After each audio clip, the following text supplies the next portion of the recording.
Another kind of problem that fits within the realm of geometric probability is that using a timeline as opposed to a specific physical line. The philosophy still remains the same. What is the probability, what is the total number of preferred outcomes out of all the outcomes that are possible, bearing in mind that they're not going to be discrete values. So for example, say in a 30-minute television show, from 8 to 8:05 the program runs. That would be the teaser at the opening of the show. Then I have a 3-minute commercial break from 8:05 to 8:08. From 8:08 to 8:20, the bulk of the program airs. At 8:20, we cut to commercial again for a 5-minute commercial break, going from 8:20 to 8:25.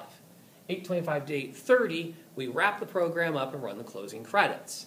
8:30, the program is over, and it immediately shoots into the next show in order to get you hooked with that program's teaser. If I want to ask then, what is the probability when I tune in at any time in this half hour that I come into the program during a commercial break? So what I'm going to do is look at the total number of spaces on here that represent commercials.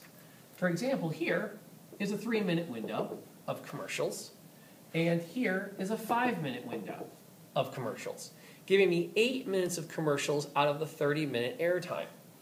So, the probability of landing during a commercial, 8 minutes out of 30 minutes. So even though I can't count each individual minute separately, because again, this is discrete, I don't know exactly how many time units I have, I can still break it into a continuum. How long am I in one area versus how long am I in that total space? And then I proceed as normal. 8 minutes out of every 30 minutes represents a commercial. So 8 divided by 30 gives me 0.27, which is the same as 27%. And again, you should always try to reduce a fraction before you go too far. This fraction is going to reduce to 2/15. So, no, it's not. It's going to reduce to 4/15. So 8 minutes out of 30, or 4 minutes out of every 15, which is 0.27, or 27% of the time, there's a commercial running. So the probability of landing during a commercial, 27%. It's also very easy then, with this information, to figure out the probability of landing somewhere in that 30-minute block not on a commercial. Probability of not commercial.